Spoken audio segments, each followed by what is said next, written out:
quartiers populaires, la majorité de ceux qui travaillent, qui sont mal payés, vivent dans les quartiers populaires. Ceux qui sont mal payés, ceux qui ont les difficultés, que les enfants aient des stages, ceux qui ont les difficultés, les enfants ont le bac, ils n'ont pas d'alternance, ils traînent sous les bâtiments. Même quand ils vont à la mairie pour chercher des stages, on ne les prend pas. Les enfants souffrent, ils passent partout. Mais nous, étant maman, on veut travailler pour payer le loyer, pour s'occuper des enfants. On se lève à 4 heures du matin. On prend le premier métro pour aller faire le ménage. 3 boulots pour avoir 1500 €. Quand tu arrives chez toi à 21 h, tu es fatigué. Tu n'as même pas le temps de voir si ton enfant a mangé, s'il a étudié. Parce que toi-même, le système t'épuise. Et ça détruit les familles. Et maintenant, tu n'as pas la main sur ton enfant pour l'éducation. Après, qu'est-ce qu'on vient dire? C'est des racailles. La faute, c'est aux parents. Parce que les parents n'éduquent pas leurs enfants. Sachant bien qu'ils mettent un système en place pour pouvoir nous écraser. Et ça commence où? Dans nos villes. Dans nos villes. Donc, ce que je vais vous dire ce soir, parents, maman et papa, déjà la première des choses, allez voir si les listes électorales, si vos enfants sont inscrits. Moi, je vais voter avec mes enfants, nous sommes 5. Quand les bureaux de vote ouvrent à 8 h, je les réveille. Ils ne veulent pas, non, à 10 h, non, tu te lèves, on passe 5 minutes. Tu votes et puis tu rentres. Pourquoi? Parce qu'il faut apprendre ton enfant à voter, à connaître ses droits. Parce que les enfants, ils se disent, c'est pour ça que j'ai aimé le jeune. J'ai aimé sa façon de parler. Il apprend, mais il sera. C'est comme ça que nos enfants doivent être. Tu es français, le pays à toi. Tu n'es pas une racaille. Les en bas des bâtiments là ne sont pas, c'est pas ta place sous les bâtiments. Là où tu es né, là où tu as grandi, là où tu résides, fais le combat. Occupe-toi de la politique. Les mamans, je vous dis, c'est pas parce que vous faites le ménage que vous ne pouvez pas apprendre la politique. Hein. Souvent, je vois des personnes qui disent « Ah, la politique ne m'intéresse pas. Ah non, la politique, c'est bon. Bah, » Si ça ne t'intéresse pas, toi, la politique va t'intéresser. Quand on vote des budgets là, pour augmenter les taxes, vous pensez que c'est qui? Ça ne t'intéresse pas, mais tu vas payer parce que tu es dedans. Apprenez à faire de la politique. Apprenez à suivre tout ce qui se passe dans l'Assemblée nationale. Ça part de votre vie. Moi, quand j'étais femme de ménage élue à l'Assemblée nationale, vous pensez que je connaissais la politique? Mais quand j'arrive là-bas dans les 4 murs et que je découvre que c'est là-bas qu'on décide de notre vie, mais je vais m'occuper de ça. Je vais m'occuper de... Neza est là, il faut la soutenir. Partout où je passe, je soutiens les candidats insoumis parce qu'ils ont un bon programme. Un exemple sur la cantine gratuite.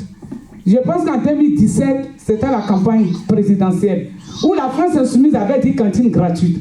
Et moi, comme il était femme de chambre, il y avait 500 €.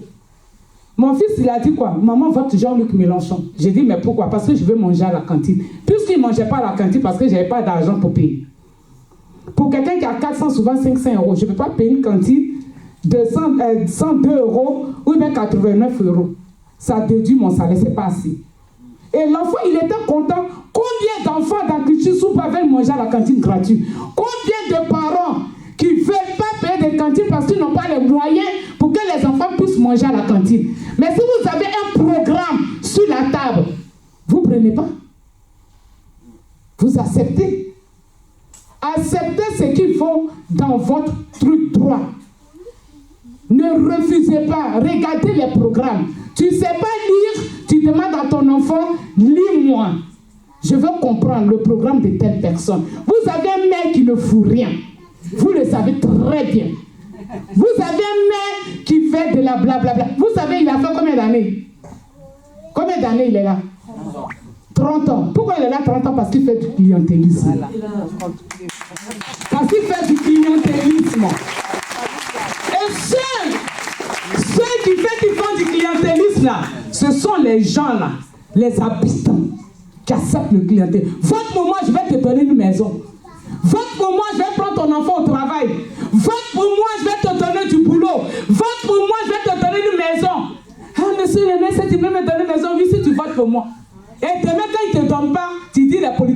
menteurs. Changez. Arrêtez de faire du clientélisme. Un mec qui ne vous arrange pas, vous le dégagez. Un mec qui ne vous arrange pas, vous le dégagez. Ce mec du PS là, arrêtez. Vous allez voir, il va envoyer des courriers parce qu'il sait où il envoie, surtout chez les personnes âgées. C'est là-bas qu'il envoie les courriers. Parce que comme c'est tel, on en donne tout le temps avec les mots. C'est là-bas qu'il envoie les courriers. Elles vont prendre les canets, elles vont aller voter pour lui. Demain qu'on va aller demander des aides, on ne va pas les donner. Elles vont se mettre dans les trucs. Elles vont accuser les immigrés. Elles vont accuser les immigrés. Ah non, c'est les Arabes, c'est les Noirs. Sachant que tu as voté quelqu'un qui ne va rien faire pour toi. Habitant de Clichy-sous-Bois, changez de vision. 2026, changez de vision. 30 ans là, ça suffit, on n'est pas au Cameroun. C'est Paul Biya qui fait 40 ans. Ici, on est en Europe. Un mec ne peut pas faire 30 ans, puis on va le laisser là. Il faut les dégager. Qui fait? Dégagez-le. Il faut le dégager. Dégagez-le. Il a peur, hein? Il a peur de toi. Il tremble. Il a peur. C'est ça que je dis. Olivier Clan, c'est ça? Il a peur. Dites qu'il a peur. Il a peur. Il a peur. Il a peur. Il a peur. Il a peur. Il a peur. Je sais qu'il envoie des gens ici. Écoutez, peut-être allez-y le dire. Allez-y lui dire. C'est fini pour lui. Allez-y lui dire.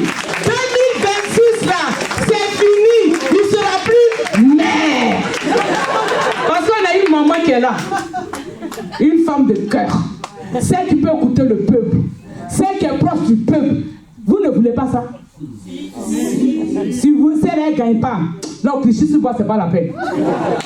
Si elle ne gagne pas, Clichy-sous-Bois, ce n'est pas la peine. Dites à vos enfants d'aller s'inscrire sur la liste électorale. Forcez vos enfants pour aller voter. Et vous-même, quand vous allez au marché, vous parlez entre vous. Quand vous allez chercher vos enfants devant les écoles, parlez entre vous. Quand vous allez faire des courses dans les magasins, parlez entre vous. On est fatigué. On est fatigué. Vous voyez les agriculteurs. Vous voyez les agriculteurs. J'ai été 20 jours au mois de juillet en campagne pour aller les voir. Vous savez leur souffrance. Pourquoi ils sont divisés? Là-bas, ils sont divisés. Et dans nos quartiers populaires aussi, nous sommes divisés. C'est pour ça que ces choses-là règnent. Vous avez vu comment on tue les animaux, les vaches. Moi, j'ai été là-bas, il n'y a plus de fermes. Il n'y a plus de fermes. Presque les fermes, là, ça ferme. Il n'y a plus. Ils sont divisés, ils ne sont pas solidaires. Et comme ils ne sont pas solidaires, je leur ai dit quoi? Je leur ai dit, tant que vous n'êtes pas unis, vous allez souffrir. Hier, il y a un agriculteur qui m'appelle. Mais il est où Jean-Luc Mélenchon? Pourquoi il ne parle pas? Pourquoi les autres soumis ne parlent pas? Hein? Maintenant c'est chaud, vous voulez Jean-Luc. C'est pas vous qui l'insultez. C'est vous qui l'insultez.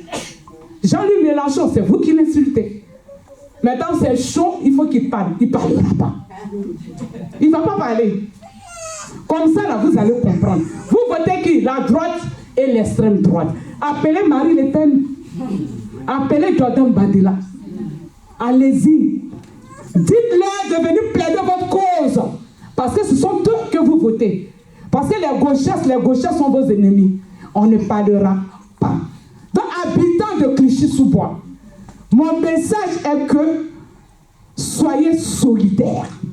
Ce maire de 30 ans là, il faut l'enlever. Quand c'est chaud sur lui, il va venir en bas de vos bâtiments pour distribuer le train. Vous allez voir sa tête. Oui, la France insoumise, c'est des terroristes. Là, ils sont en train de faire des clans pour que la France insoumise ne passe pas. On va passer.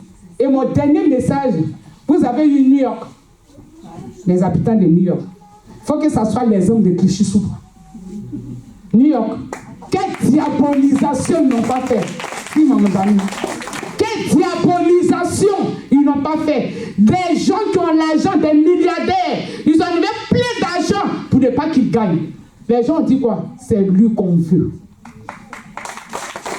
Vous pensez qu'ils ont écouté les médias? Vous ils ont écouté les médias. Ils ont vu leur souffrance parce qu'ils sont fatigués. Ils ont dit son programme, il est tellement bon, c'est lui qu'on veut. Il n'a pas gagné. Il a gagné.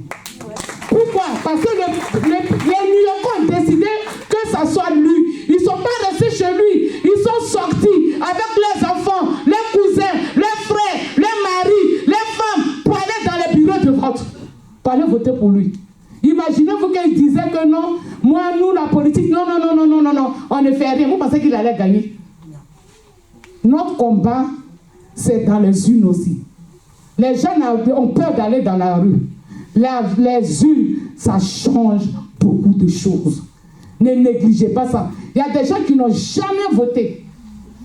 Mais la commission d'enquête de Jean-Luc Mélenchon, ça a bougé les lignes. Ça n'a pas bougé les lignes? Les gens ont compris. Afin de le diaboliser. C'est-à-dire, il y a un déclic qui est venu comme ça, ils ont fait une erreur.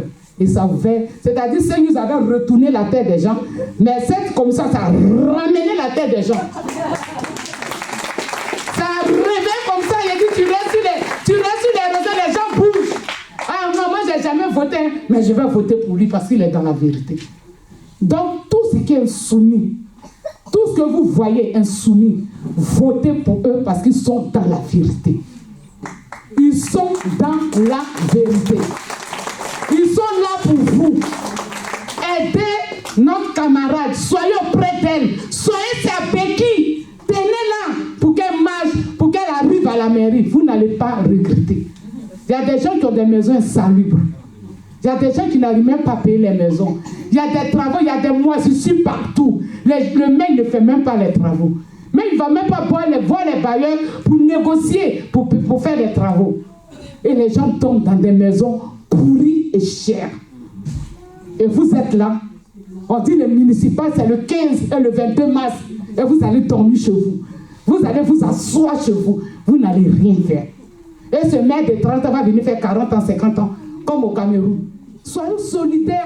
Soyons unis. Les riches, ils sont solidaires. Les riches, ils votent. Mais nous qui n'avons pas les moyens, c'est nous qui négligeons tout.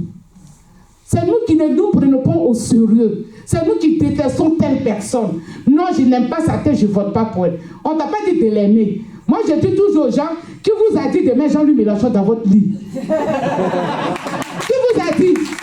Non, je n'aime pas Mélenchon, non, il parle trop. Est-ce que quelqu'un t'a dit, mets-le sous ta couette? Il te dit, voici mon programme. Est-ce que ça te convient? Tu sais, lui, si ton programme te convient, tu prends. Mais on ne t'a pas dit, non, je ne l'aime pas. Est-ce que tu as dit qu'il est venu dormir dans son lit? Il ne t'a pas demandé ça. Est-ce que son programme te convient? Il va augmenter les salaires. J'ai 800 €. Est-ce que les 1500 €, mais les 2000 €, est-ce que ça me convient? Oui, moi, ça me convient.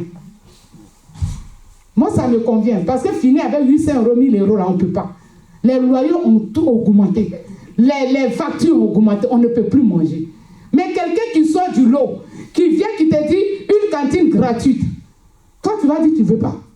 Tu vas rester là, un maire de PS, traite, va venir encore diriger Clichy-sous-Bois. Ici, on doit faire la victoire le 22 mars. Le 15 et le 22. Ah, gagne premier toi là. Alors, dites un coup KO. Un coup KO. Un coup KO. Un coup KO. Un coup KO. Un coup KO. Un coup KO. Levez-vous. Révolution. Révolution.